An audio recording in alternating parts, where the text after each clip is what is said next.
I better get my head in the picture here. There we go. Well, I've been very, very busy with a number of projects that I've been following, and the first of them, which I was a couple days late on because I was doing other things, but it's this insanity coming out of Atlantic Canada. I think something you wanted to talk about anyway. Mhm. Might as well start with it. And what started with a ban on fires in public parks and crown land escalated to a ban on hiking or any activities on this crown land. And I've seen so many videos, including the military veteran who actually intentionally got the $25,000 fine for violating this insanity. He shows you the difference between the safe areas and the unsafe areas, and they both look exactly the same. So I'm Mhm. thinking the world is going nuts, but Canada is going faster in that direction than any other country, save I think the United Kingdom, Mm. which is probably descending in the hell even faster than Canada is with its craziness, its legislation. But I've spent a lot of time researching exactly how Canada has responded to this wildfire threat. And of course, as you know, Nico, every time there's a wildfire, the media instinctively will say, Mhm. "Oh, of course, it's climate change."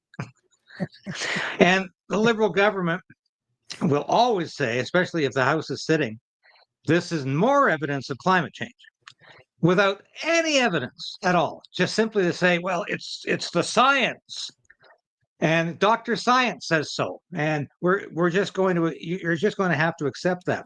But in the research I did this week, I discovered that Canada and only two and 10 out of 12 provinces have devoted less money to wildfires in the last year than they did previously.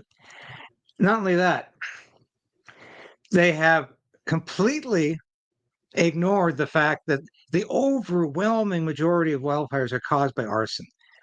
And if you don't believe that, just look at the police blotter in various Saskatchewan, Alberta, Nova Scotia, Ontario, towns that were affected by wildfires in the last couple of years. And there's always an arsonist accused in every situation. In other cases, it's lightning. Yep. But none of it can be linked definitively to climate change. This is a narrative the government wants us to accept and to applaud, but they can't provide a shred of evidence. In fact, all of the evidence suggests, no, not suggests, says, demonstrates the opposite, that it's not climate change. It's being created. Yeah, there you go. I use this one today. It's being created by arsonists, Mhm. and it's just got nothing to do with climate change. And it's absolutely astounding. And I ask the audience, if the government really thought this was a serious threat, why aren't they devoting more finances, more funding to stopping wildfires? Why aren't they buying more water bombers? Mhm. And somebody pointed out to me today how many water bombers we could have bought with the money we sent to Zelensky To to line his Ukraine. pockets. I Yeah, just calculated it. It's between 19 to 20 billion dollars that were sent or promised yeah. over the past, what is it, since 2022, so over the past 3 years. But that graph is amazing. It shows everything that is responsible for forest fires or wildfires, arson being the number one by a lot. But then what's interesting is that you have things like debris fire, you have things like slash land clearing, you have things like unknown and others that could be anything like forest mismanagement, for example, that Hmm. we're renowned for not taking care of. So it's Jeff Evely, the guy you were talking about earlier. I've had him on my show. Like, it's somebody that I know. I've recorded a lot of content with him, and I was lucky to have him on my show on Saturday, before the day that it started going crazy. I had his Uh-huh. lawyer yesterday because he's going to be represented by the Justice Center for Constitutional Freedom. So Hmm. Chris Fleury is the name of his lawyer. We had him on the show yesterday, And yeah, it's absolutely insane. 28,800 something. Plus, I don't know if you knew this, but did you know that there's $3,500 of tax and fees on the ticket? Like, not only is it 25 grand, but there's $3,500 of taxes and fees on the ticket itself. But all to say that it was brilliant. He did it on purpose. He's been everywhere from, like, if you look on the media presence, it's absolutely insane. But he is exposing how ridiculous we've become, because this is, and now it's not just Nova Scotia, it's even New Brunswick. And Susan Holst, the premier of New Brunswick, said a few days ago that she was putting a ban on hiking, fishing, and similar to what Nova Scotia did. But then I think it was yesterday or the evening of the day before, she came out to say, oh, you know what, guys, it's not really about hiking. It's really that if you go, it's not that hikers create fires. It's just that if you go hiking and you get injured, our first responders are so busy that they're not going to be able to come and save you. So how is that from, because you've been in politics forever, right? You've been around politics forever. How is it acceptable that somebody can blatantly lie, admit that she lied, and no consequences whatsoever? Like, it's one thing, we all know that politicians lie, but she was caught. She admitted the quiet part out loud, no consequences, no nothing. She's still premier. How's that possible? That blows my mind. Well, if you ever watch Tennessee Williams' Cat in the Hot Tin Roof, either the movie or the play, there's a great scene where Big Daddy is talking about how mendacity makes the world go around. Mendacity, mendacity. He keeps repeating this line. And mendacity makes politics go around. They're all chronic liars. The difference is they can actually come out 24 hours later and say, hey, guess what? I lied to you. I lied to your face. But it's okay. You expect me to lie to your face.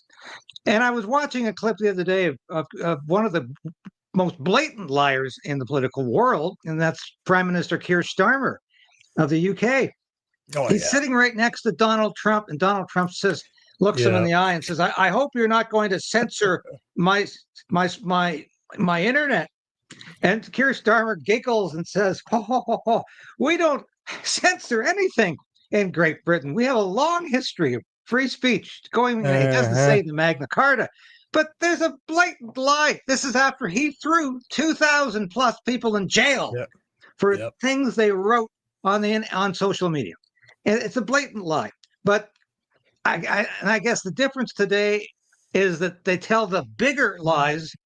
Well, to go back to a very famous German who talked about the big lie, it still works. And the bigger the lie, the more they think they're going to get away with it.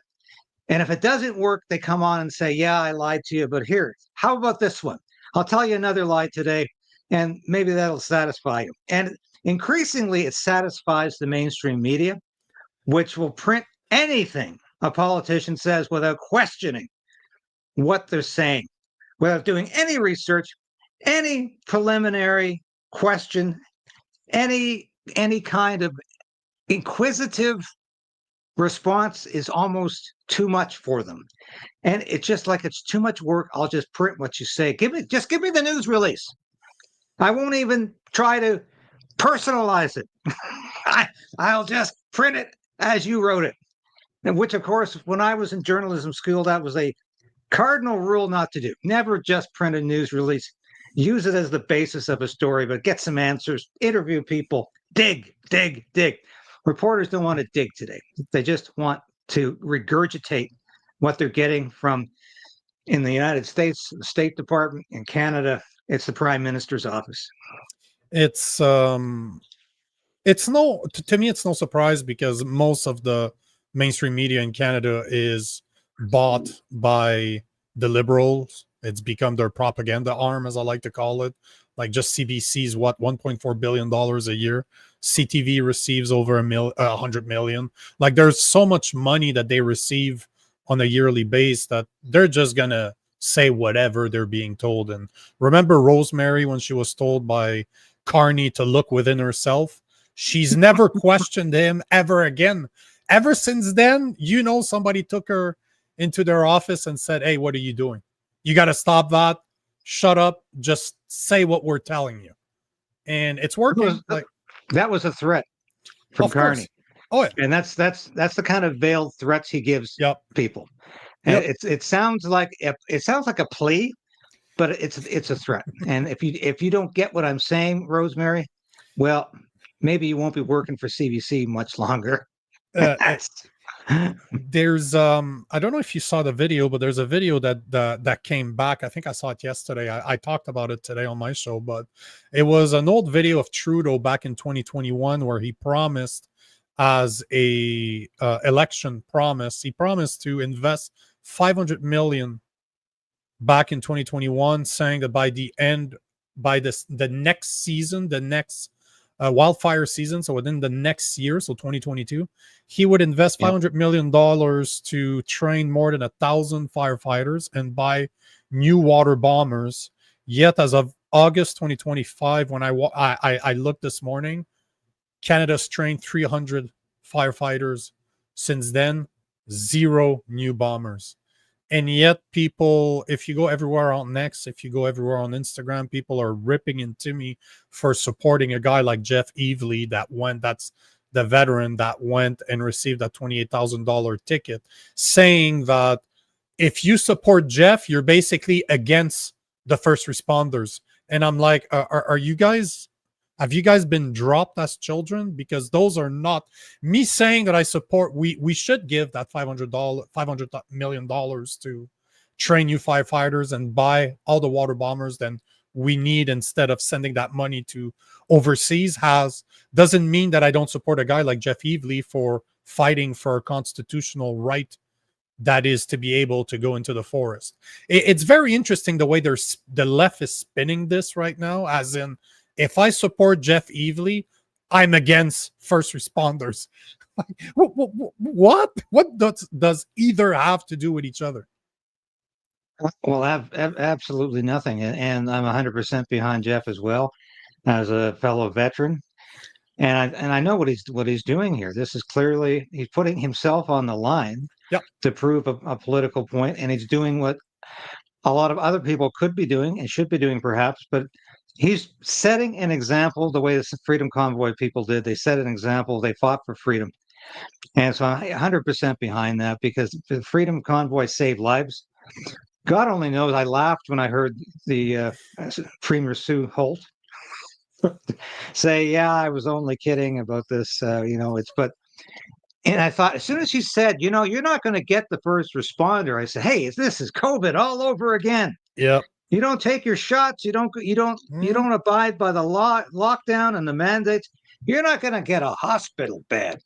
You're not going to be able to go to work. You're not going to be able to travel because we've got more important things to deal with. And you're not one of them because you're not listening to us. You're not obeying us. So these politicians are so damn arrogant. They got away with it during COVID for quite a while before events overwhelmed them. But here they go again, any opportunity. And they're all the same. We've got red Tories like Tim Houston, who is a conservative. A red Tory faux conservative in the same form as Doug Ford. But I hear Tim's got ambition beyond provincial politics. So this is exactly why he's behaving like this. He's trying to appeal to the red Tory wing that unfortunately still exists within the Conservative Party in a large way. And that's what he's up to here. But it amazes me how they just never miss a beat to get back on the lockdown mandate bandwagon. We've got to control people. Got to control the way they the way they think, the way they act, the way they behave, the way they spend their leisure time, and how they work. And this, to me, and the journalists are always behind it too. Andrew Coyne writes the other day, walking in the woods is not a constitutional right. Well, yeah, and Andrew Coyne's the last person to say freedom of speech is a constitutional right, but we're losing that too. So Question. There was a great comment I wanted to highlight here by Melissa McDonald saying they are truly testing how far they can take things, and this is my take too. To me, though, I like to call them climate lockdowns because they are trying to see how far they can push us, even as idiotic as it sounds. How many Canadians are going to take it and just go with it? Is that how you see it too?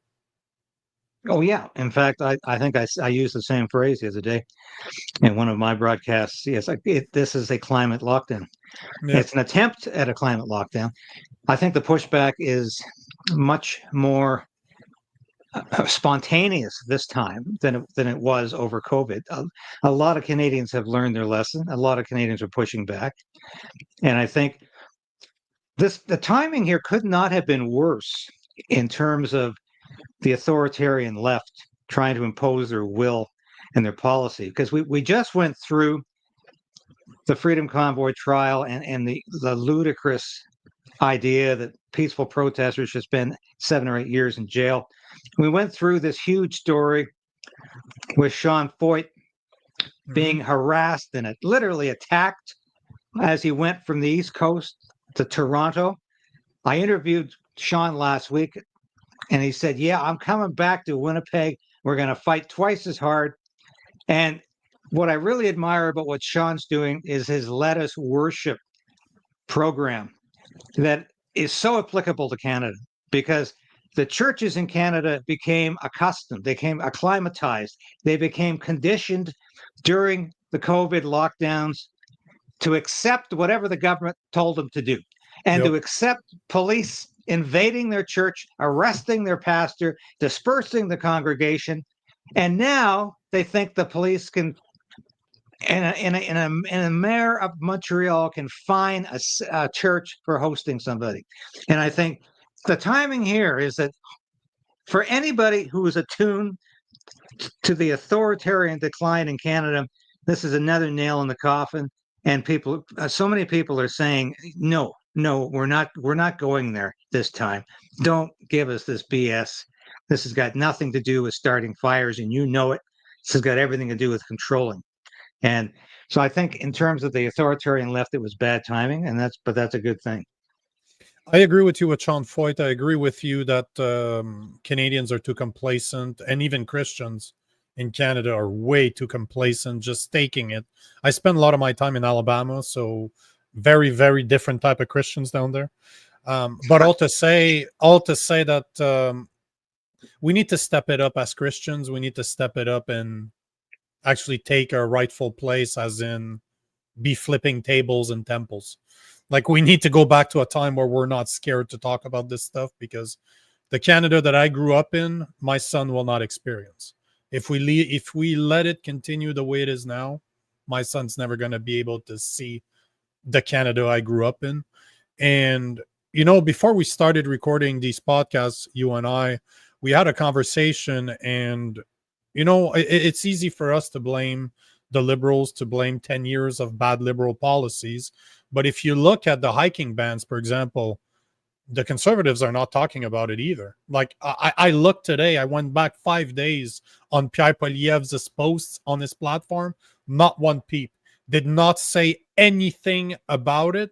Yet constitutional lawyers after constitutional lawyers are saying that it is an attack on the charters of right, that it is unconstitutional. So why is it, in your experienced opinion, that guys like the Conservative Party of Canada leader, Pierre Poilievre, or even Andrew Scheer, technically he's the leader right now, or the temporary leader, is not talking? Why are they not talking about this? Same reason he failed to say anything about the Freedom Convoy injustice until literally 24 hours before the sentencing hearing. The same reason he said nothing about Canada signing virtually a clandestine treaty with the World Health Organization, a pandemic treaty. Pierre Poilievre said nothing about that. Absolutely nothing. Pierre Poilievre has failed to comment on Bill C-2, which is coming up, which is a huge surveillance bill. And I think Pierre Poilievre has become conditioned, even though Jenny Byrne announced this week she's on her way out. And I can't say, can't be soon enough. But he was very, very much under Jenny Byrne's spell, while she was basically the chief talking point promulgator for the party, and as well as being a campaign manager in his last campaign and Stephen Harper's last campaign. But Pierre Poilievre gets advice from his communications people, and as you said, I was there. I worked on Parliament Hill with these people. Some of them are still around. Jenny Byrne was there when I was there, and the advice the leader of the Conservative Party always gets is don't talk about these contentious issues like globalism.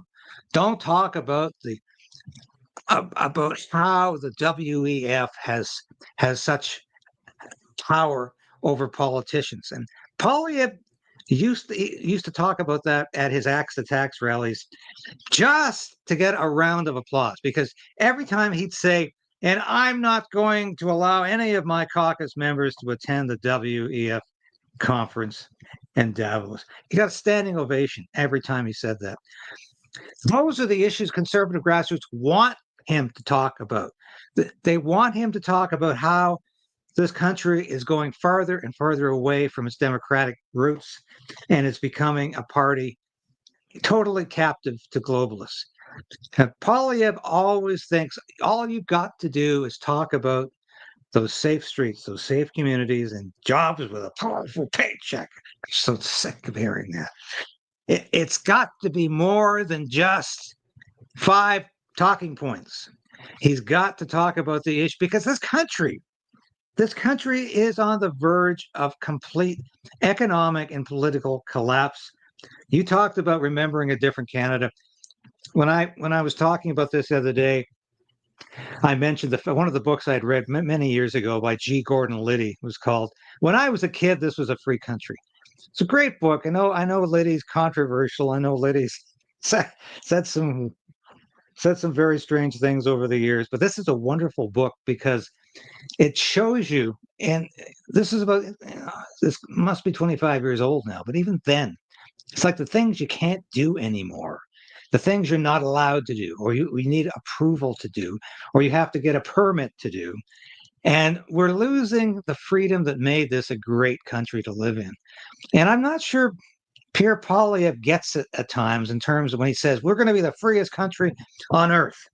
Well, I don't know how we're going to be the freest country on earth if we sign secret treaties with the World Health Organization, or if we consistently refuse to deal with the real issues in this country, which are encroaching authoritarian rule by governments at the municipal, at the provincial, and at the federal level. And this is absolutely frightening. And I think one of the first things I said was, I bet you Poilievre doesn't comment on this hiking issue, just like he didn't comment on Sean Foyt. Yep. Not a word. Not a word. And I tell you, that issue would resonate, and does resonate with the people he expects to vote him in as the next MP from Battle River Crowfoot. That's the kind of people who are excited when somebody stands up and says, we're going to fight this flagrant violation of basic freedom of religion, and we're not going to take this anymore. Not a word from Pierre Poilievre. Once again, I don't think he ever will understand his audience. Before we do, because I wanted to get your opinion on Pierre Poilievre's by-election that's going on Monday, I saw this comment that I want to address because I absolutely love it. Diane Wormhole is saying that the spiritual warfare is at an all-time high. One of the things that I say all the time is that there is a spiritual war going on, and like it or not, you're involved. And like everything I do comes from my Christian values, and I don't see that from a conservative party either. Like Pierre Poilievre's not a religious guy, definitely not a Christian. And I agree with you. Like you look at Alberta, it's probably the most Christian, arguably the most Christian province in Canada. And as he's going into his by-election on Monday, he's still not beating the right music. Like he's not talking to the people from Alberta. He's still thinking in an Ottawa mindset. Do you think that's going to cost him? because obviously he's gonna win, right? I don't think there's a chance in hell that he's not gonna get elected. But do you think he's gonna do as well as Kurek? That's interesting, given the way the votes are going to be counted. I don't think he will, but the spiritual warfare, definitely. I think about the book of Ephesians. We wrestle not against flesh and blood, but against principalities, against powers, against the rulers of the darkness in high places, and therefore put on the full armor of God. So I very, very much believe that there's a physical world we're fighting, but there's also a spiritual one underlying it. And I'm increasingly believing that it's a difficult place for a Christian to be in politics, because it would seem success only comes to those who have sold their soul. And do I think Poilievre is doing a bang-up job running in the election? I think the smartest thing he did was to talk about this new constitution the other day. I'm sorry, I can't remember The Sovereignty Act. The Sovereignty Act. That was the first good thing he's done, actually, to talk about that. A couple of days earlier, I castigated Poilievre when he answered a question about Alberta independence. A woman got up in the audience and said, "Can you explain to me why myself and my family, my children, should want to stay in Canada and not seek an independent Alberta?" Poilievre's answer was so mangled, and I saw so many idiots on YouTube go, "Oh, great job, Poilievre." I thought, what? How stupid! He did a horrible job. He didn't tell that woman or anybody knows why they should stay in Canada. And instead, he related a completely distorted history of Canada over the last 30 years. He somehow thought Brian Mulroney was a savior to conservatives. And as I pointed out, Brian Mulroney created the Reform Party. Brian Mulroney alienated the West. All Brian Mulroney ever cared for was Quebec and Ontario. He had no concern or empathy for Western Canada, to the extent that he created the Reform Party in Preston Manning. Why would Pierre Poilievre forget that? Because he was very much involved in politics as a very young man at that time. And he's old enough to remember that, not just from the history books, which apparently he hasn't read much of lately. Then, of course, the 10 years under Jean Chrétien were also written off by Poilievre as great times for conservatives. If I recall, and I used to write the talking points during the Chrétien years for the Reform, Canadian Alliance, and Conservative Party, we used to call that a decade of despair. And so Poilievre's going on about the great times. It all started to go downhill, of course, under Justin Trudeau. But Alberta was just doing great because it discovered the oil sands. And and we might get a pipeline out of this too. Did some more research, and I reminded myself that Pierre Poilievre never talks about the equalization, especially in Alberta, because he supports it, and he doesn't want to reform it or change it. So I wonder if he's going door to door and he's giving that kind of answer to the people who I know are saying, "Mr. Poilievre, why should we stay in Canada?" If he's coming back with that, and doesn't even bother to touch on the real sore points in Alberta, one of which is equalization, the money that they're forced to ladle out to Ontario and Quebec, these poor have-not provinces, that then spend Alberta's money on social programs, and in the Quebec's case, refuse to dig up the oil under their own soil. That is infuriating to Albertans. And of course, a lot of them are saying, if you listen to people talk, they're saying, I know he's only here to win a seat in the House of Commons. I know we're being used. I know he's not going to give a damn once he gets to Ottawa. He's going to be leader of the opposition again. He's going to be living in Ottawa, and he'll be back. We used to have an expression, Nico, Ottawa-washed. I haven't heard it of late, but of course it refers to people who have the best of intentions, the highest ideals, and the greatest principles, going to Ottawa and can being completely transformed within a couple of years, and they forget all about it. They become part of the Ottawa establishment. You have to remember, Pierre Poilievre was in Ottawa for 21 years, Yep. and it still sounds like it at times. There's moments when he puts on the mask or takes off the mask. I'm not sure which it is, and he talks directly to the grassroots in a language they understand.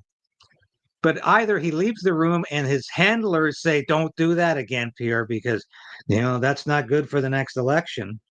They're going to eat those. You're going to eat those words.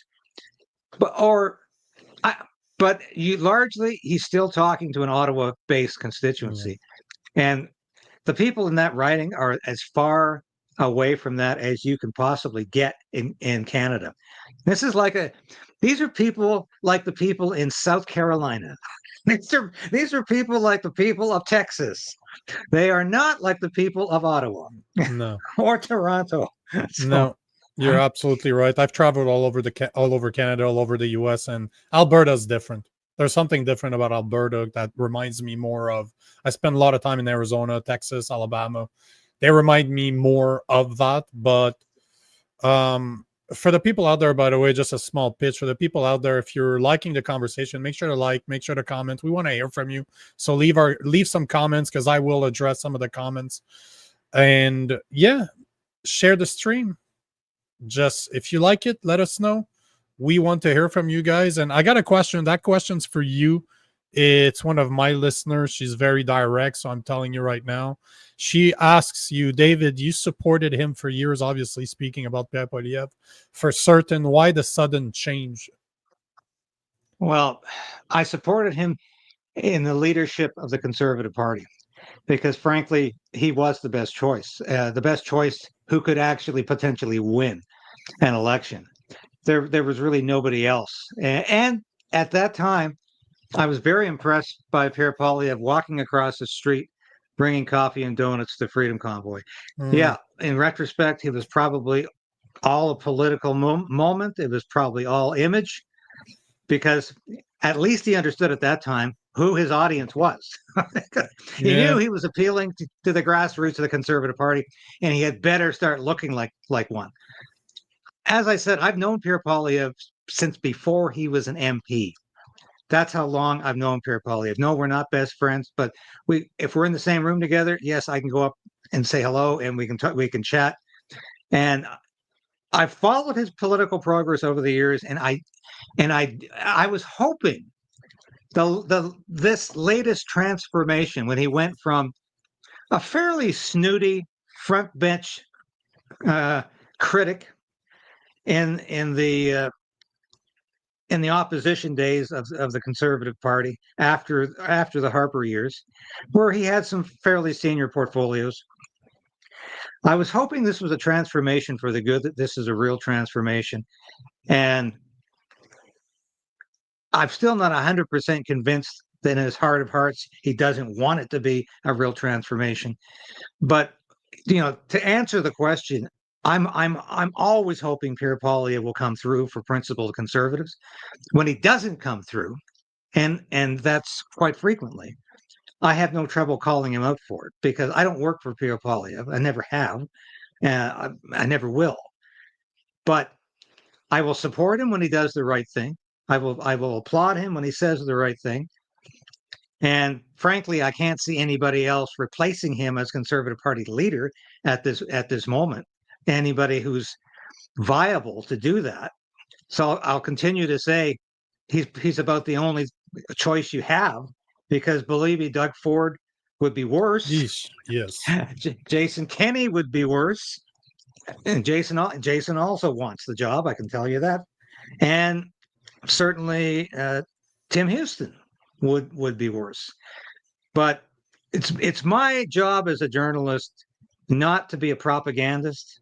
Not every time Pierre says something that I don't like, I'm not going to cover it up or try to find something good to say about it. Yeah. If it's toxic, I'll call it as I see it. But if he's saying something principled conservatives can agree with, I will applaud him for that. I don't want him to fail. I'll put it that way. I would like to see Pierre Poilievre deliver on what he promised to do when he was running for the Conservative Party leadership. And I would like if he became prime minister and if he defunded or privatized the CBC, I think that would be wonderful.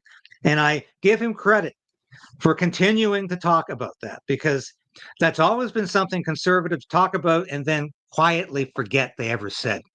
Stephen Harper was the same way. Never wanted to talk about privatizing or defunding the CBC after he became prime minister. Before, yes, he was quite willing to talk about that. Not a bad idea at all. But afterwards, no. I think probably it would come through on that particular issue. I think that's a good start. But I wish him success in being a principled conservative. I'm not saying he's going to do it, but I'm not here to tear him down or to try to have him replaced by somebody who's even worse. And just to be an endless critic. I'll be a critic when I have to be and when I should be. But I'll say, good for you, Pierre. You did this one right. But that's what I'm here for. Unfortunately, too many people on YouTube see themselves as Conservative Party candidate propagandists and as Poilievre loyalists to the point that they cannot criticize them. And as I like to point out to people, and I worked on the Hill, I knew politicians from all political parties. I even had friends in the NDP who were human beings. But I can tell you this: never affirm a politician every time he or she opens his or her mouth. They will become megalomaniacs because they feed off affirmation. They feed off your applause. They feed off your love. So they need the broad light of day. And that's what journalists should be giving them. And that's what small c conservatives like you, Nick, Nico, and I should be giving the Conservative Party is sunlight, objectivity. And stop telling them they're the greatest thing on earth. Stop telling them that they can do no wrong. Because a politician is always 2 steps away from becoming a full-fledged megalomaniac. And it happens to many of them. They actually begin to believe their own publicity, their own promotion, and it's toxic in the end for everybody, because it doesn't do them any good and it doesn't do the country any good. We need clear choices in this country and not the Uniparty. And that's what I fear we're becoming. And I'm here to fight that. Because I agree with you. I'm a small c conservative. I'm not a fan of Pierre Poilievre. I think the Sovereign Bill or the Sovereign Act is the first thing he says in about 6 months that I really agree with, because he's talking about removing Bill C-69. But as you mentioned earlier, he did not address Bill C-2. He's definitely not addressing the hiking bans. He's not addressing anything that would piss off the left, because he's catering, right? He sounds like a uniparty. He sounds like control opposition. He doesn't stand for anything unless it's safe to stand for it. And that bothers me, because that's not, I always look at a leader and would I follow them in war? Would I go to war for them? Would they be my leader in war? And I don't see it in him. I don't see it at all. But who else, right? That's always the question, because I don't know who would be a good Conservative Party leader. I just don't see it. They all seem to be diluted. They all seem to be like you called them. How'd you call them earlier? Red conservatives. I like to call them red Tories or red conservatives. I just like to call them blue liberals. But I don't see it in Canada. I spent too much time in the US where there's actually a difference between the Democrats and the Republican. And here there's not much difference between our liberals and our conservatives. Like our conservatives in the US would be Democrats. They're not real conservatives. They're just on the right side of the left. But what's who in the Conservative Party right now do you see as being a better leader than Pierre Poilievre? Because I don't see it. There's young guys that seems to be up and comers, but they don't seem to be ready to be a party leader. Do you think that it's possible that somebody could rise up from just a commoner? A good old person, a good old Canadian that's just tired of this crap? Is that possible? Do you see that as a I know possibility? of the Conservative MPs I know right now sitting in the House of Commons. I'm really scratching my head in terms of my findings. I like Michael Barrett from Kingston. Mhm. I think he's fairly principled. He was right on the mark on liberal corruption. I like Michael Cooper. I've known Michael Cooper for years, but he used to come on my show regularly until the party stopped him from coming on my show. I had to get Of approval course. from the comps people, and we used to have great conversations. And I think Michael's a principled conservative, but he's just so far away from public recognition. He really doesn't have that face recognition, name recognition that you need to win. And there's no point in putting somebody in there who hasn't got a hope in hell of winning an election. And of the front bench people, I mean, I literally cannot think of anybody who I think would do a better job than Poilievre is currently doing. And once I say, like I say, not that he's doing the most outstanding job, but I think he's doing a better job than anybody who could possibly replace him. I think of I know Michelle Rempel used to have ambitions, but I mean Michelle Rempel is all over the map politically, and to the point where I used to talk to Michelle or text Michelle every week when she was immigration critic, and I thought she was doing a great job as immigration critic. Then she went socially way off to the left, and I criticized her in the Western Standard and where I was writing at the time, and she hasn't talked to me since. But I mean, that's how thin-skinned some of these people are. You criticize, Yeah. and you're the enemy, Yep. and they don't want to talk to you again. And that by the way, it's as a brief aside. That's one of the principal differences I've known in Canadian politics versus U.S. politics, is that you can be totally at odds with a Republican leader, with a prominent Republican, even a president, and yet time heals all things with Republicans. And a couple of years later, you can be working for within the party, even for that president again. And it's like things are forgiven. In Canada, that just never seems to happen. Once you cross a political leader, and if it's in a column or if it's in an interview that person sees or is shown, it's like the door is never open for you again. And I have seen this with myself, with conservatives I have offended over the years by simply saying what I think is true. Yep. And I've seen it with other conservatives slash journalists slash podcasters who have had the door slammed in their face because they have dared to criticize. And it's like that door never opens again. And Canadian politicians are extremely thin-skinned, and they never forgive, and they never forget. And I think that's not a good value to have in a human being or in a politician, because sooner or later you need people again, and sometimes it's the very people that you refused ever to talk to again. So I think that's a bad character trait, but it's very common in Canadian politics. I've seen it so often in my own life and others. I know you wanted to talk about the BC land grab, but just before you do, I just want to take a couple of the comments, because a lot of people seem to be talking about Jamil Jivani, which, if I'm not mistaken, this is who was pushing to stop the temporary worker visas, which that I agree with. So I guess he could be good. I don't know if you know him, if you know any of him, but people seem to be mentioning him, Brock, Leighton, Lanceman. Roman Baber, I don't know, Baber, B-E-B-E-R. I don't know who that is. Roman Baber, yeah, he's good, but once again, very, very low name recognition. Lanceman, Melissa Lanceman, no way, not even. Aaron Gunn, what do you think? Not enough name. Melissa Lanceman, Jamil Jivani. Yeah, definitely. And I don't know why I didn't think of him, but once again, he's basically only been there a year. He's not really. It's very unusual for an MP to move into the leadership position after only a year. So the party would not let him win. There's no question about that in my mind. But in terms of being a principal conservative, he's probably the most principal conservative on those benches. I like him. And yeah, he's a good friend of J.D. Vance. Oh, is he? Yeah, and he criticized Doug Ford in a way no other conservative had the balls to do during the federal election, and saying, Doug Ford, you've betrayed conservatism Nice. by not campaigning for this party, and by campaigning for Mark Carney, you have betrayed conservatism.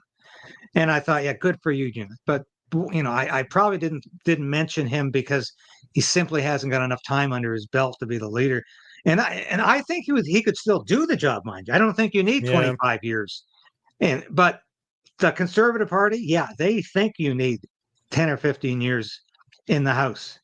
So I think that's. But whoever mentioned that, excellent choice, and thank Yeah. you for reminding me. There's a few that it was a few. I like Giovanni as well. The only problem is last time there was a party leadership, it cost 300 grand to enter as a candidate. So that's always a problem. That definitely needs to stop. I don't see why there should be a $300,000 entry fee per candidate, which most people can't afford, especially not commoners. But that being said, I want to keep some time for your BC land grab, because that is definitely something that I am not aware enough. I research everything, and for some reason, that one I never took the time. So you want to enlighten us on what's going on with that BC land grab or private? Because you're talking about the private lands that are now being handed over to First Nations. Is that? I just want to make sure we're on the same page here. Yeah, this is the Okay. decision by the BC Supreme Court to side with 4 First Nations groups, and I haven't got their names in front of me, but there's 4 First Nations who essentially demanded that they have a huge piece of Richmond, British Columbia. Yeah, the city of Richmond, including a lot of ports. So the Supreme Court of British Columbia sided with them and essentially has said that Aboriginal entitlement, very interesting word, entitlement. That's exactly what it is. It's entitlement. Trumps, usurps property rights in this country. This is one of the most dangerous decisions any provincial Supreme Court has ever made. And the problem for me is, even though the BC government is appealing this, the Supreme Court of Canada will probably go in the same direction because it's filled with the same kind of woke judges who seem to think they can just make these comments without having tremendous impact. Now, the BC government is so woke, and they're all for this reconciliation. And now we know what reconciliation means. It means there's a gun at your back, and you're going to have your house and property taken away from you, from people who are essentially looting it from you. I use strong language here because this is what it's all about. It's about theft. There is no way any Indian band, any First Nations group, anybody in Canada should go to the courts and say, it's my land because this treaty back in 1867 might have suggested it. And it's absolutely disgusting because property rights are foundational and absolutely integral to Western democracies, to economic freedom. You cannot have political or economic freedom without private property. Otherwise, you're a communist state where anybody can come, put a gun to your head and take away your house and your property, your land, and your possessions, which you've worked all your life for. If that's the promise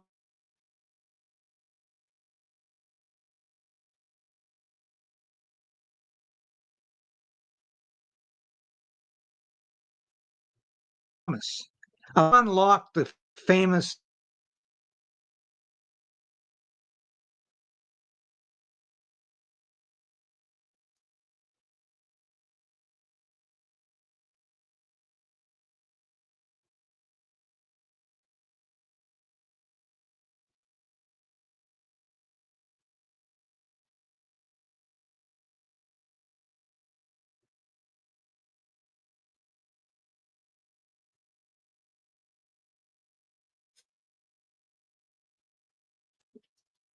Oh, we're back. Yeah, I think either you and I were frozen. Either or. I'll take the blame. I'm a white Christian, so I'm used to taking the blame. So go ahead.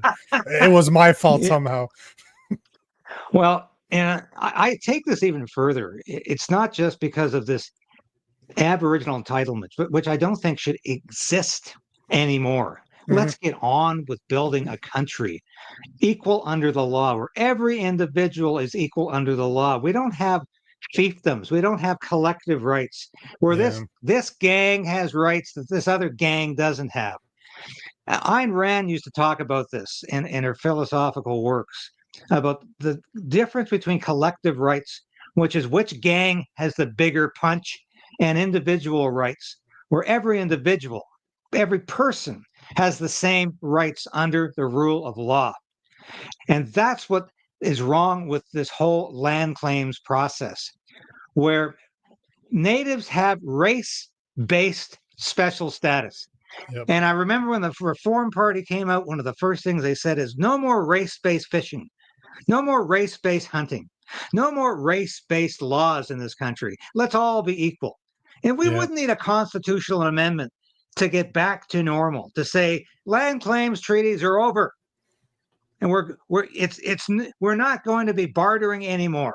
We're all in this together, whether you're native or non-native, whether you're black or whether you're white, whether you're French or whether you're English speaking. We are all equal under the law, and let's get on with it. I've said for years, scrap the reserve system. It benefits nobody but the chiefs, who are Yep. skimming the profits, who are taking the profits, who are taking the money, leaving their people in poverty, drug addicted, leaving their people without clean water. But they can always point their finger at the federal government. Oh, it's their fault, They're not even giving though us enough. they're not giving us enough billions of dollars a year. Yes, and they'll take the money, and they'll keep taking the money. And natives don't need more government largesse. These people can work and function in this country just like everybody else. Indigenous people have the same skills, the same intelligence, the same work drive, the same drive to succeed as any Canadian has. And I've always said, get rid of this reserve system, because it's nothing more than apartheid.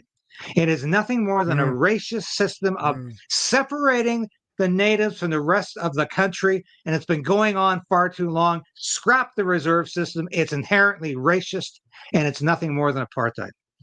So I was going to take the question from Bumpy and ask you, but I think you pretty much answered it. Bumpy Johnson wanted to know, so David wants to get rid of the Indian Act. Pretty safe to say that that's what you're saying, right? I'm saying it wouldn't take a constitutional amendment to do that. Why is it everything else? Well, not everything, but why is it that we can recognize when policies don't work and they should be either reformed or scrapped? Why are we afraid to admit the reserve system has never worked for Indigenous people?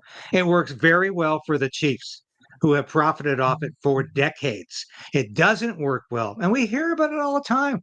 Why are people suffering from malnourishment, from lack of clean drinking water? Why is unemployment 60%?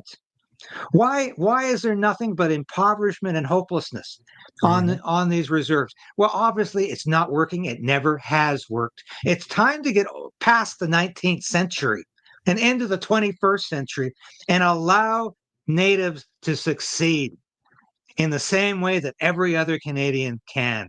And as long as we keep looking at Indigenous people as wards of the state, as people who require government assistance at every turn, they will never be allowed to succeed and to realize their full potential. And that's why I've said for years, I have fought for equality for First Nations people my whole life.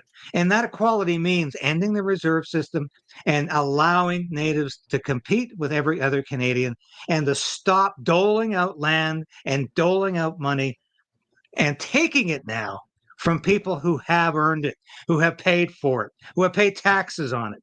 Because when you take a little piece of Richmond and say, belongs to this group of people over here now, sorry, you're going to have to get out of your house. And where does this end? The reason the BC government is appealing, even though they have supported this nonsense for years, is because people will not be moving to BC if they think their house might be taken away. Businesses will leave BC because they think, well, what if my business is on a disputed section of land? It is absolutely catastrophic for the province. And even the ultra left woke government of the NDP government of BC, of David Eby, Premier David Eby, is fighting this because they know it's going to be the death of the province if they don't. Even though I don't think their heart's really in it, because they really probably think it's a good idea. They're If protecting all of themselves. these people, yeah, exactly. You know, one of the ways I like to explain this is, if it was white people doing it, would you be okay with it? If it was white people taking land from native, from blacks, from whatever different culture, would it be okay? If your answer is no, then don't be a hypocrite and call a spade a spade. We're supposed to be the same. One Canadian supposed to have one vote. One's supposed to be equal to the other, but obviously in those situations, clearly, some people are more equal than others. Yeah, and that's exactly it. It's the old Animal Farm axiom. Some Canadians are more equal than others. Yeah. What a great book, huh? George Orwell did good. He did good. Always ahead of his time philosophically, so prescient, so prophetic, and I was watching this thing today, Nico, from on Redacted, a show I guest on every week to talk about Canadian news. They did a piece on the UK, and the UK, of course, is going downhill at a faster rate than even Canada is, with the total abolition of free speech, people being thrown in jail for things they write on the internet. But there's a new law coming where men are not allowed to stare at women. Yes. I was just going Did to you say hear about that. this? I was just watching it earlier today. Yep. And I'm thinking, how can a country that produced some of the funniest comedy, and I'm thinking the Carry On movies and Faulty Towers, Hello, Benny Hill. It was all ribald comedy, sometimes a little tasteless, but the Brits never took themselves this seriously. Now they want to throw people in jail for looking a little longer than they should at a beautiful woman on the street, and perhaps asking for her phone number. It is absolute insanity, but that's the way the Western world is going. It's just anything you think is crazy, well, let's do it. I'm a gym rat. I've been going to the gym for 20 years, and that's something that I see even here. You see women wearing literally nothing, filming themselves on their tripod as they're working out. And if a guy has the audacity to just little glimpse, we get recorded, we get put on the internet everywhere, we get called all the names possible because we did. So that's what you're describing. Is it the video with the two undercover cop? The two women that are running, and they're like, oh, if you whistle at us, if you look at us too long, there's a police car somewhere that's gonna pull you over. Like, seriously, they're half dressed. One of the two women's in a tank top with little shorts, and she looked like a good-looking woman. You think that guys are not gonna look? Really? Yeah. We live in a strange world, and this is coming here. You know that. Any chance Mark's Carney get to bring that stuff here, he's going to do it. He's such a big fan of the UK, so it's just a matter of time if we're not careful. Oh, yeah, and I predict he's going to change the name of the Online Harms Act, which, of course, we've talked about, to the Online Safety Act, as it's called in the UK. And just because I think the Online Harms Act got a lot of bad press, thanks to people like you and I. But I think he'll change the name because it's the UK thing to do, and because it sounds even more safe as the Online Safety Act. And it's all about protecting children. It's all about protecting. Let's give your rights away in order to protect children. Yeah. Even though we already have laws doing that, and so it's a complete camouflage. It is just gaslighting, and it drives me crazy that so many Canadians think this has anything to do with protecting children, because it doesn't. It has everything to do with taking our basic human rights away and our basic freedom of speech away. And that's Mark Carney. He is, as you pointed out in the first episode we did, Nico, he is a highly intelligent man. Oh, yeah. He is so adept and is so adroit at covering his tracks and at appearing to be something he isn't. He does a metamorphosis constantly. And there's at least 3 or 4 Mark Carneys out there. And he markets the Mark Carney that is most suitable to the current hour, to the present. And right now, it's the Mark Carney that is really couldn't give a damn about dealing with Donald Trump because he's just beyond that sort of thing, but has got some sort of small c conservative idea in mind to bring Canada back to some kind of economic stability. And of course, this Mark Carney is as unreal as every other incarnation he's ever had. Mark Carney is all about power. That's all Mark Carney really cares for. Just read his book. There's a good reason why I call him Marx Carney. He references Karl Marx at least, I think it was 48 times.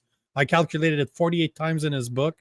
He's very smart. You listen, just listen, read it, listen to it, whatever. Just read it. He is brilliant. He plays dumb, but he ain't dumb. I wish he was like Trudeau, but he's not. He's actually clever. So he is a dangerous man. He scares the hell out of me. But yeah, for the people out there, don't underestimate Mark Carney and read his book. You'll understand the type of individual that he is. But I want to thank you for your time today. Always a blast talking to you. And I don't know if you have a word of ending, if there's some type of wisdom that you want to leave us on, but I will leave you the floor to close it. Well, as we were talking earlier about Sean Foyt he's coming back to Winnipeg, even though Winnipeg, like every other Canadian city, has said, we don't want you here. The only Canadian city that wants him is Edmonton. And I got to take my hat off to an old friend. We knew each other at the Calgary Herald, and that's Premier Danielle Smith. I think she is, as I said the last time we talked, she is leading the conservative movement in Canada. And thank God there's one premier in this country who has the guts, the moxie to say this is still a Christian country. This is still a Christian province.